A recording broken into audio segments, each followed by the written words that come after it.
Bonjour à tous et bienvenue dans ces télévisions, puisque nous sommes un pool de télévision locale, comme vous le savez peut-être. Cette émission sera donc retransmise à la fois en Vendée, en Loire-Atlantique et en Bretagne, ce qui n'est pas rien tout de même pour une télévision qui émet sur le web. Cela dit, nous recevons aujourd'hui Alain Besson. Et ce qui est une chose importante, puisque Alain Besson, journaliste, confrère, était journaliste à Ouest France, il est aussi écrivain, il est angevin de cœur, il est nantais de circonstance, il est auteur du livre sur Jean-Marc Ayrault, qui, comme vous le savez peut-être, au passage, est devenu le chef du gouvernement et le Premier ministre de la France depuis quelques jours seulement. Alain Besson avait écrit un livre sur Jean-Marc Ayrault il y a de ça quelques temps, qu'il a, j'allais dire, modernisé, remanié, remis au goût du jour. Alors Alain Besson, d'abord, bienvenue sur nos antennes. Bonjour, merci. Mais surtout, avant de parler du sujet qui nous occupe, c'est-à-dire du Premier ministre d'aujourd'hui, un petit mot sur l'histoire de ce livre qui a été conçu il y a 7 ou 8 ans déjà. Oui, c'est ça, il est, et qui est devenu ce qu'il est devenu. Voilà.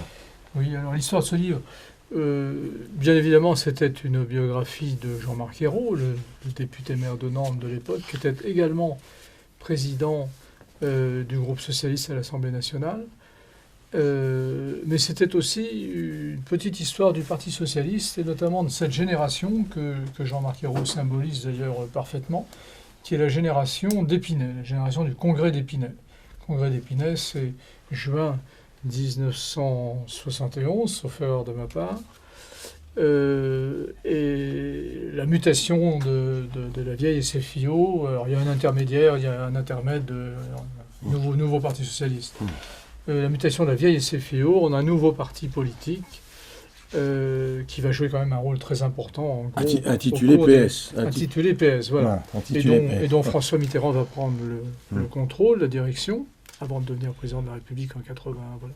Donc j'ai aussi raconté cette histoire, et pardonnez-moi d'être un peu long, et ce qui m'intéressait, au-delà de la personnalité forte de l'actuel Premier ministre et ancien député maire de Nantes, c'était d'ausculter en quelque sorte toute une génération de militants d'Épinay. Une génération qui a évolué, comme Jean-Marc Ayrault lui-même, de la gauche du parti. Il y en a qui venaient du PSU, il y en a qui venaient du Parti communiste, il y en a qui venaient d'ailleurs, qui a évolué, qui s'est, en 40 ans, ce qui est un peu l'ordre des choses, la logique des choses, qui s'est recentré et social-démocratisé. C'est ça qui m'intéressait d'analyser dans ce livre. Et on a dit d'ailleurs que les mauvaises langues, je suppose, d'une part que le PS n'était pas vraiment un parti socialiste, malgré le nom, notamment si on compare à la SFIO, section française de l'Internationale ouvrière.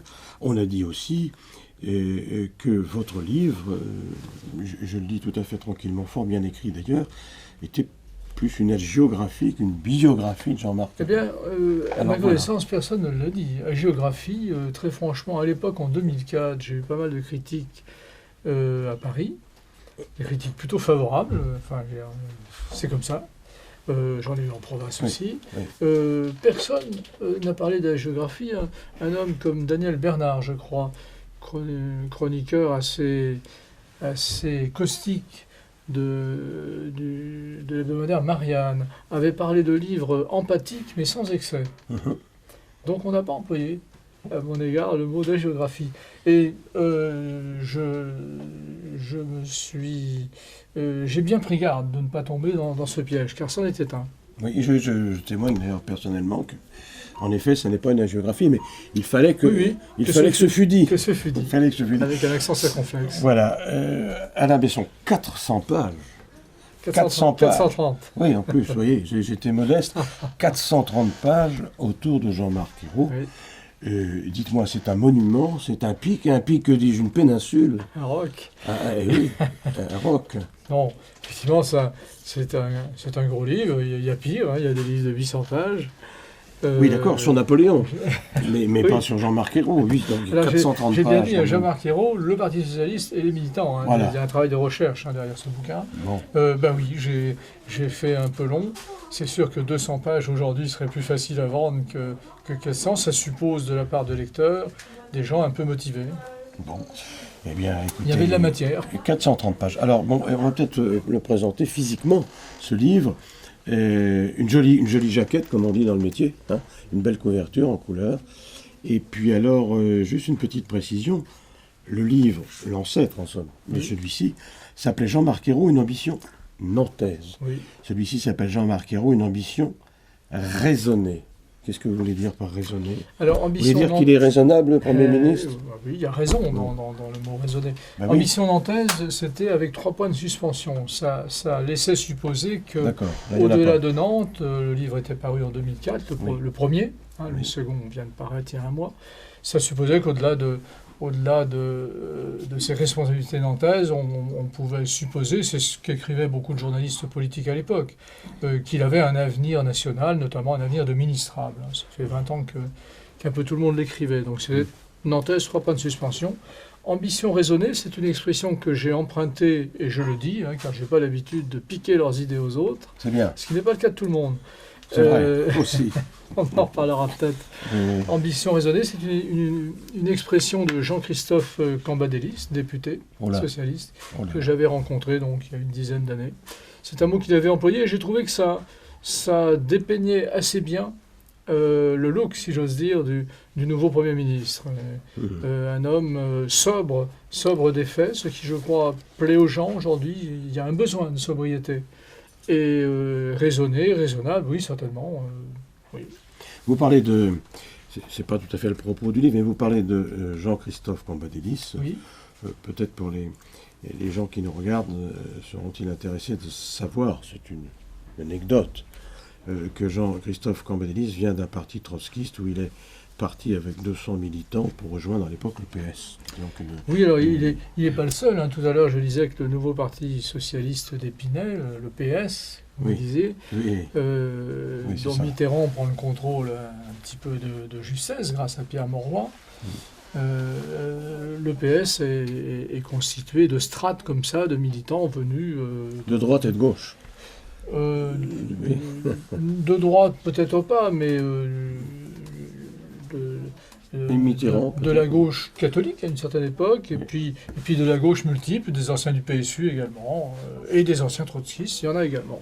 Il y a Jospin, Cambadélis, Julien Dreyck et quelques autres. Bien, alors qu'est-ce qui vous a séduit chez l'homme Jean-Marc Ayrault pour faire 430 pages?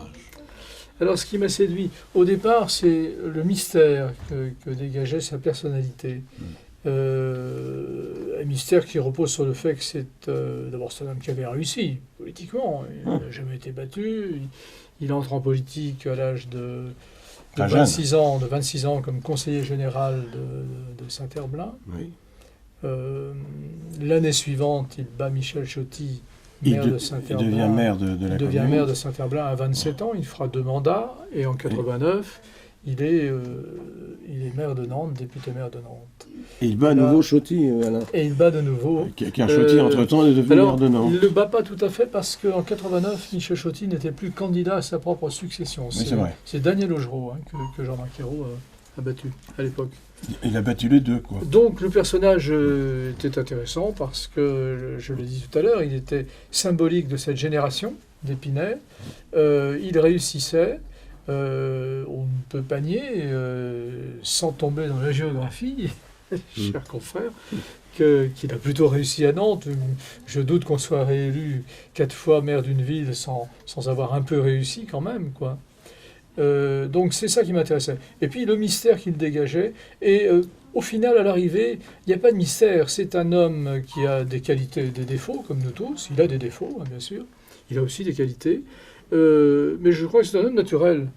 Le mystère n'en est pas un. Jean-Marc Ayrault est lui-même plutôt naturel, sobre des faits, pas théâtral du tout. C'est pas l'homme des petites phrases, c'est pas l'homme qui glisse des scoops à l'oreille des journalistes. J'ai trouvé ça aussi intéressant, cette sobriété.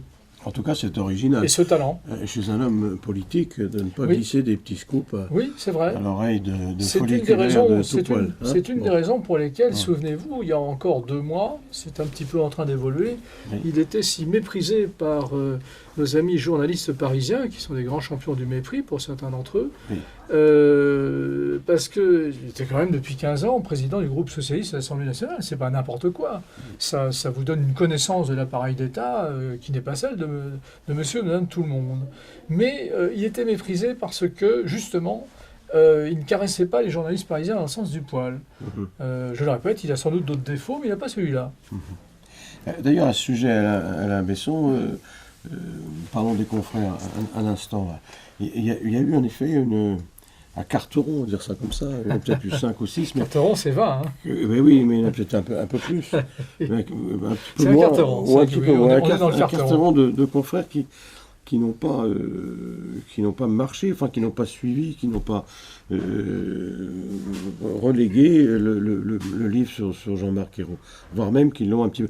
Et alors, bizarrement, de la part de confrères plutôt classés à gauche, comment se fait-il? Alors, globalement, hein, j'ai eu une bonne presse. J'ai eu depuis 2 mois bonne presse, j'ai de la chance, je ne me plains pas, j'ai beaucoup de chance. Bon. Cette réédition n'était pas prévue, et cet événement n'était pas prévisible il y a 8 ans. Bien sûr.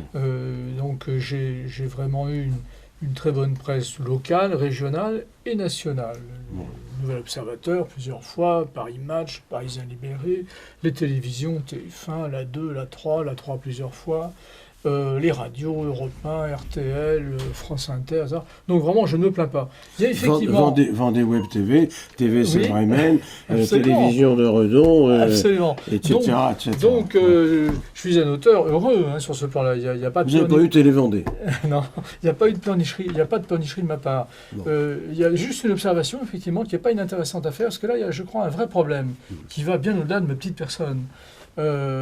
C'est effectivement le Carteron, le club des méprisants, Le Monde, l'Express, Le Point, Marianne, qui sont des gens qui n'ont pas, à ma connaissance, sauf erreur de ma part, pas consacré une seule ligne à la réédition d'un bouquin, d'une biographie du Premier ministre. C'est d'un point de vue, non pas du point de vue de l'auteur, mais du point de vue du journaliste que j'ai été, c'est un peu étonnant. Parce que on en pense ce qu'on veut, on peut d'ailleurs critiquer le livre, c'est bien évident, mais c'est une information. La terre, l'ignorer, est un peu étonnant. Mais je crois que ces gens-là sont méprisants à l'égard de la province, à l'égard des journalistes de province, il faut le dire. Alors personne n'ose leur dire. Ils terrorisent tout le monde. Moi, je m'en fous. Mais on va leur dire, voilà, ils sont très méprisants. Ils ont beaucoup de mal à imaginer qu'une... Il y a des femmes qui écrivent, ou un journaliste de province puisse écrire 400 pages. Ça les surprend, au point de ne pas en parler. Et puis peut-être que, non seulement ça les surprend... Le Monde a fait mieux. Le Monde m'a pillé, sans me citer, allègrement. Il vous a pillé dans ses... Oui, dans un portrait du Premier ministre, en date des 14 et 15 mai. En piquant dans il y a des anecdotes qui ne peuvent avoir été prises que dans le livre. D'autant que l'auteur de l'article, que je ne vais pas citer ici, pour ne pas vous attirer un procès en diffamation... Ça ne me dérange pas du tout. Moi non plus. L'auteur de l'article était à la présentation du livre en 2004. Il n'a d'ailleurs pas fait une seule ligne. Et là, dans son portrait des 14-15 mai dernier, il me pille allègrement sans me citer. Bravo, les gars. Mais c'est une exception. Je le redis, hein, vraiment, j'ai été gâté et je ne me plains pas. Qu'il n'y ait pas de malentendu là-dessus. Non, mais c'est bien. Nous avons bien entendu. La plupart des journaux ont été extrêmement honnêtes. Voilà. Au national, au local, au régional. Voilà, excepté le Carteron en question. Voilà. Bon, voilà qui est dit également. Alors, moi je voudrais vous demander, mais comment se fait-il qu'à l'origine, cet homme politique, Jean-Marc Ayrault, ce n'est pas péjoratif, petit prof à la Daudet, je parle d'Alphonse, pas de Léon, voilà, qui fait un cursus à sans faute, politique, exceptionnel. Alors, comment, dans votre livre, vous expliquez ça? Comment d'enseignant, militant, on devient Premier ministre, et sans éclat, parce que ça n'a pas été des coups d'éclat, la carrière de Jean-Marc Ayrault, politiquement. On allait dire que ça se passait comme un long fleuve tranquille, en quelque sorte. Oui, alors ça c'est un peu... Vous croyez pas? Oui, c'est un peu... Enfin, pardonnez-moi, c'est un peu une idée reçue, éclat, coup d'éclat. Mais vous êtes là pour nous expliquer. Je parlais tout à l'heure de son absence de théâtralité. C'est pas un homme théâtral, c'est pas un homme qui aime les effets de manche, c'est pas son look. Petit prof, prof d'allemand, qui, dès la classe de première, parlait couramment l'allemand avec ses enseignants au lycée Colbert de Cholet, d'ailleurs. Hein. Oui. C'est mieux quand on est prof d'allemand. Alors, faudrait l'allemand. Faudrait regarder dans le personnel politique de la Ve République et de la 4e combien, tous ne viennent pas de l'ENA, hein, combien viennent de l'enseignement ou de la médecine, où on fait des métiers tout à fait intéressants, valorisants. Donc, petit prof, oui, enseignant, capétien, et qui fait un parcours politique, oui, sans faute, pratiquement, quoi. Mais sans beaucoup de bruit. Alors sans beaucoup de... C'est pas... Encore une fois, ce n'est pas... Nantes est quand même certainement une ville qui en une vingtaine d'années, voire un peu plus, parce qu'il est aussi un héritier. Je le dis dans un des chapitres. Moi, un maire, quand bien même il travaille bien, ce qui est son cas, ne fait pas sa ville tout seul, hein. Il l'a fait avec d'autres, et il est l'héritier de ceux qui l'ont précédé et qui ont aussi souvent bien travaillé. Ouais. Mais je crois qu'il y a dans le personnel politique beaucoup de gens qui ont ce parcours. Est-ce que c'est si étonnant que cela? C'est ça la République. Au bon sens du terme, la méritocratie républicaine. C'est ça la République. Tout à fait. Me semble-t-il. Oui, ou ça devrait l'être, en tout cas. Oui, en l'occurrence, ça l'est. Oui, je crois que oui. Puis je le redis, si on regarde l'histoire de la 4e, on va trouver des ministres, des présidents du Conseil. Je dis la 4e parce que c'est une référence pour laquelle j'ai beaucoup de tendresse, la 4e République. Oui. On va trouver des gens qui avaient des parcours, qui ont aussi été des résistants, etc., qui avaient des parcours de cette nature, quoi. La 4e République, pour qui vous avez beaucoup de tendresse. Oui, c'est vrai, c'est vrai. Si je puis me permettre, j'ai beaucoup de tendresse pour la 3e. Donc, voilà. J'en ai aussi. Laissons les anciens combattants républicains de côté. Ne nous rajeunit pas. Oui, non. On va pousser un petit peu plus loin. Alain Besson, c'est aussi l'histoire de Nantes, en quelque sorte.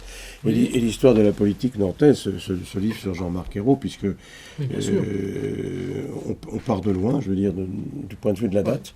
Hein, pour arriver jusqu'à nos jours. Alors, 130 personnages de cité au moins, là-dedans. Vous avez fait un travail de romain, qui est aussi une république, quand c'était pas l'Empire. Hein, bon. C'était une drôle de république, mais c'en est une, effectivement. Et vous avez rencontrer beaucoup de monde. Oui, 130 personnes, oui. J'ai fait un travail de chercheur. Tout à l'heure, vous me définissiez comme un écrivain. Je ne suis pas un écrivain, je suis un auteur. Un écrivain, c'est quelqu'un qui réalise une œuvre. Oui. J'ai publié une dizaine de bouquins, comme vous d'ailleurs, hein, je crois. Ça ne fait pas de moi un écrivain. Ça ne fait... Pardon 23, mais peu importe. Je suis impressionné, moi j'en ai publié que 10. Mais ça ne fait pas moi un écrivain. Un écrivain, c'est quelqu'un qui fait une œuvre. Moi, j'ai fait des bouquins, c'est différent les uns des autres. Je suis un auteur, voilà. Mais pas plus. Alors la question... C'est une histoire de Nantes. C'est une histoire de Nantes, oui. Alors, et une histoire de la politique de Nantes. C'est aussi un travail de chercheur, hein, ça. Ce qui m'intéressait, c'était au-delà de la personne tout à fait symbolique du député maire de Nantes, Jean-Marc Ayrault, du symbole qu'il représente, jeune militant à Épinay, qui évolue, qui devient social-démocrate au fil du temps, après avoir été très à gauche, après avoir été popréniste. Ce qui m'intéressait, c'était aussi les dizaines ou les centaines de militants et de militantes, hommes et femmes, qui avaient gravité autour de lui, qui avaient travaillé pour l'idée de gauche, pour essayer de rendre la société plus juste, parce que c'est quand même l'objectif de la gauche, en gros sur un demi-siècle, quoi. C'est la raison pour laquelle j'ai vu autant de gens, ce qui m'a pris un petit peu de temps, ça m'a pris 2 ans. Et le livre en parle, parce que ces gens-là, parce qu'une femme ou un homme politique, quand il arrive au sommet, Premier ministre, président de la République, je le redis, il n'arrive pas seul, il arrive parce qu'il y a autour de lui, parce qu'il a su galvaniser, organiser, structurer, dynamiser des gens autour de lui. C'est ça aussi que j'ai voulu raconter. Et c'est fort bien raconté, je dois l'attester. Alain Besson, dans tout le parcours du Premier ministre, de Jean-Marc Ayrault, il y a eu parfois, au sein de son propre mouvement, au sein du PS, à Nantes, eh bien quelques ennemis tout de même, au sein de sa famille politique. Oui, comment vous expliquez ça? Ça, je crois que ça fait partie de la nature humaine, de l'ordre des choses. C'est pas bien. Ou des ennemis, c'est pas bien. Ou des ennemis ennemis ou des adversaires. Je ne sais pas si j'ai beaucoup parlé de ces ennemis dans le bouquin. Non, alors là, pas jusqu'aux ennemis. Mais des adversaires, des concurrents, il y en a forcément. Quand il devient maire de Nantes et qu'il est désigné par les militants, bien évidemment, il y a 2 ou 3 autres personnes à l'époque qui y songeaient. C'est tout à fait normal. C'est aussi ça la République. Bon. Et quant aux adversaires, dès qu'on émet des idées politiques, dès qu'on agit, dès qu'on fait quelque chose, ça arrive aussi aux journalistes, on ne se fait pas que des amis. Bon. Alors, qu'est-ce que c'est que cette légende? Vous allez nous la confirmer ou nous en débarrasser? Légende des siècles? Oui, non, mais pas des siècles, en tout cas de quelques décennies. On dit que Jean-Marc Ayrault avait eu le soutien, au cours de ces élections, le soutien assez inattendu, bien de l'évêché de Nantes et des milieux, disons, catholiques ou pratiquants. Oui. Voilà. Est-ce que c'est vrai? Je ne sais pas, je pense que vous l'expliquez dans le livre. Est-ce que c'est vrai que Jean-Marc Ayrault a eu le soutien de notre Sainte Mère l'Église? Alors, ça n'est pas vous fait rire. Ça n'est pas ma sainte mère à moi, parce que je ne suis non, plus, mais je sais pas ce que je ne suis plus chrétien depuis longtemps. Mais quoique respectueux des religions et, des opinions religieuses, bien sûr. Alors, non, soutien est un mot, pardonnez-moi, cher confrère, pardonnez-moi, est un mot peut-être un peu excessif. Je pose la question. Il lui a fallu, comme à tout élu, avant de se présenter ou avant d'arriver à la mairie, discuter avec un certain nombre de représentants d'organisations diverses, y compris laïques d'ailleurs, oui, ou associatives, de ce que serait sa politique à leur égard ou d'une manière générale, voilà. Politique de quartier. Donc, l'Église catholique étant propriétaire à Nantes d'un domaine foncier assez important, le foncier étant susceptible de fournir de l'espace pour la construction d'immeubles privés ou HLM, ça fait partie des choses, le prix du foncier aussi, dont il fallait débattre. Et je crois juste de dire que le négociateur de l'évêché, le père Daniel Tertrais, était très soucieux d'éviter toute surenchère et toute spéculation de quelque nature qu'elle soit. Je crois que c'est vrai. Hein. Ça, c'est une chose. Et puis, bien sûr, il y a la question de l'école privée, qui faisait certainement l'objet du débat, en ce sens qu'à Saint-Herblain, lorsqu'il était maire, Jean-Marc Ayrault avait traversé la période de la loi Savary, oui. Qui avait été dans les années 83-84, je crois.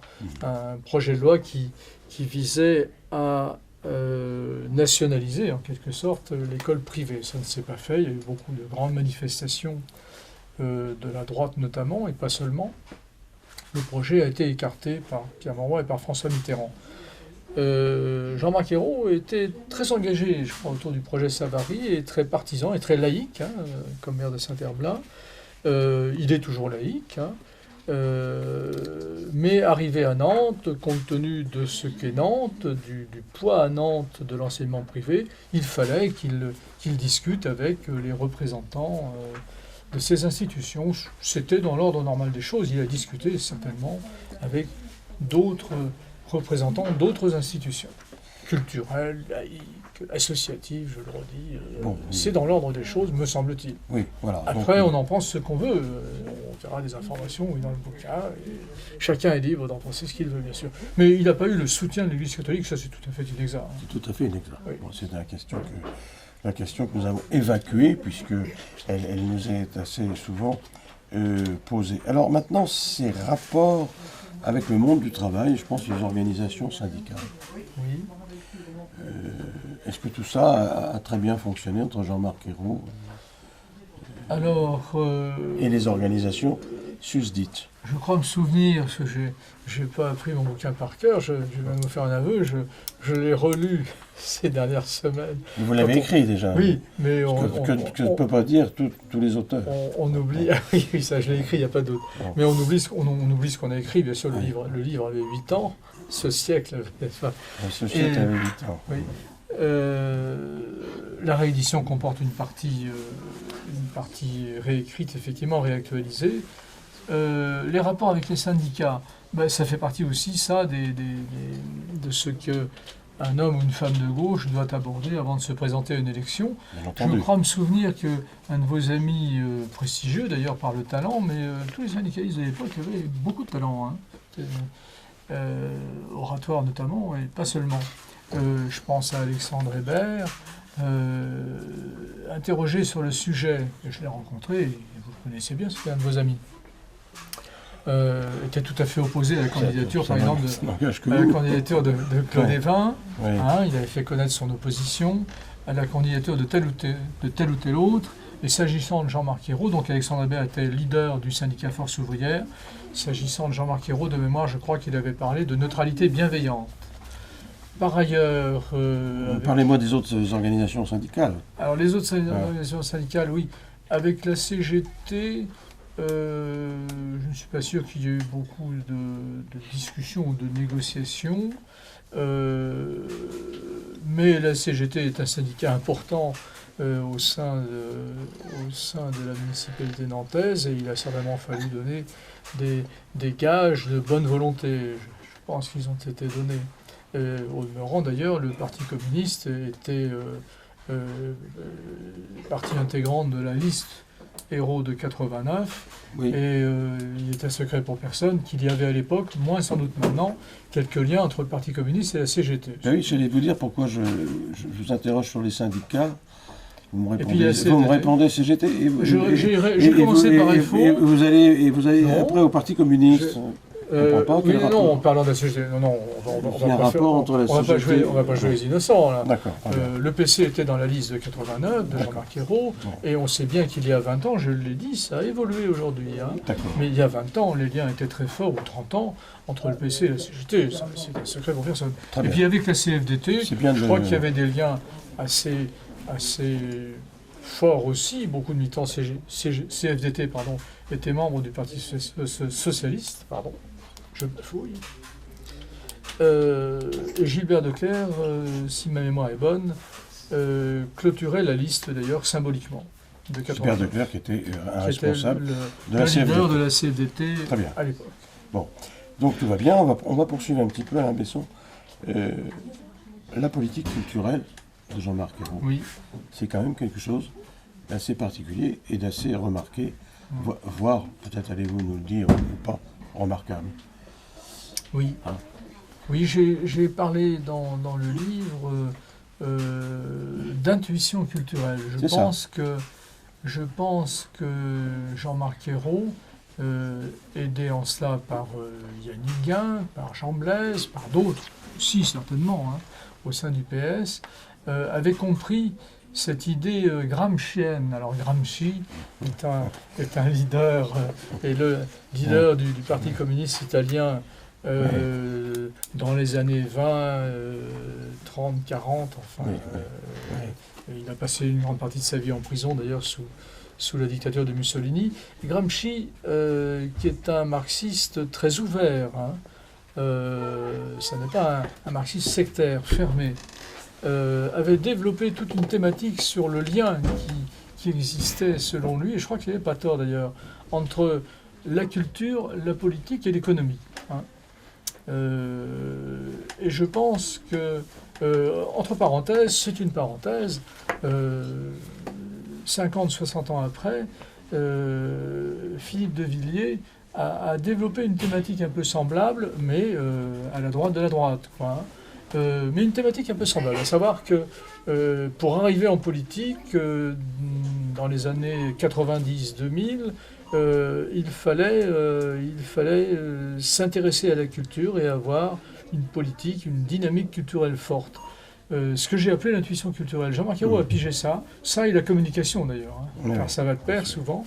Et 89, souvenez-vous, 90, c'est l'idée assez remarquable des... non pas des folles journées, les folles journées ça vient plus tard. Plus tard avec Martin, avec René Martin. Du Festival des Allumés, qui consiste à inviter des grandes villes du monde, Barcelone, Saint-Pétersbourg, Buenos Aires, et j'en oublie, à inviter ces grandes villes du monde à venir faire la démonstration à Nantes de leur politique culturelle. C'est une idée très remarquable. Et ça va donner à Nantes, effectivement, un petit coup de fouet, ça va booster Nantes, ça va d'ailleurs faire... un certain nombre de journalistes parisiens culturels vont s'intéresser à Nantes par ce biais-là. Ça fait réagir beaucoup à l'époque. Oui, à l'époque. Bien entendu. Bon. Donc une politique culturelle que vous approuvez. Alors que j'approuve, je peux être critique à l'occasion sur certains aspects, mais je crois que le Festival des Allumés, notamment, je serais plus nuancé aujourd'hui, mais le Festival des Allumés est une idée remarquable, je crois, tout à fait. Bien, Alain Besson, alors, est-ce qu'il va y avoir une suite à Jean-Marc Ayrault, Ambition, Raisonnée? Il y en aura sans doute, mais c'est pas moi qui la ferai. De votre part, je veux dire. De ma part, non. Moi, j'ai fait mon job. J'ai fait mon job... de ma libre initiative. Oui, bien sûr. Il ne s'agit pas d'une en tout cas, vous êtes le premier sur ce créneau-là. Il ne s'agit pas d'une biographie de commande, une biographie autorisée. Il ne l'a pas lue avant qu'elle ne soit publiée. Mais d'autres, probablement, travaillent sur la question. Il n'est pas impossible qu'à la rentrée, ou d'ici la fin d'année, il y ait 2 ou 3 ou 4 bouquins sur le Premier ministre. C'est pas du tout impossible. Ou probablement plus, d'ailleurs, comme c'est le cas souvent. Absolument. En tout cas, vous étiez le premier, vous êtes nantais. Par hasard. Et oui, mais le hasard fait bien, ma foi, les choses. Je rappelle votre livre, Jean-Marc Ayrault, Ambition, Raisonnée, paru aux éditions Coiffard de Nantes. Voilà un livre nantais, on peut dire ça comme ça quand même. Oui, national quand même, en ce sens que Jean-Marc Ayrault. Il n'est pas question que de Nantes dans le livre, je le redis. Il est question aussi de l'histoire du Parti Socialiste. Oui, tout à fait. Ça n'est pas l'auto-nantais, pardonnez-moi. Non, c'est en effet l'histoire. Une histoire politique, une histoire... C'est Nantes dans l'histoire de France, quoi. Voilà. Contemporaine. Avec votre permission. Je voudrais citer aussi Franz-Olivier Gisbert qui vient de signer Dernier carnet, ça c'est Flammarion. Voilà. Que je vous présente. La Sirène aux éditions Actes Sud. C'est une collection qui marche bien de Camille Lackberg. Vous savez, La Sirène, c'est Millésium. C'est une collection qui marche très bien. C'est polar. C'est polar. Nous sommes en gros été. Polar, oui, gros polar. Ça ne fait pas 430 pages. On n'en est pas loin. Mais pas loin. Il va presque dépasser Jean-Marc Ayrault en pages, pas encore. Et puis de Grégoire Delacour, La liste de mes envies, c'est chez Lattès. Un petit roman bien sympa comme tout pour cet été. Merci Alain Besson pour votre livre. Je rappelle. Merci à vous de votre accueil. Sur Jean-Marc Ayrault, je vous en prie. Ambition raisonnée, comme je viens de vous le dire, aux éditions Coiffard de Nantes. Eh bien, toute une biographie de notre Premier ministre actuel. Merci Alain Besson. Merci. Merci à tous et rendez-vous le mois prochain pour un nouveau numéro de Pleine Page.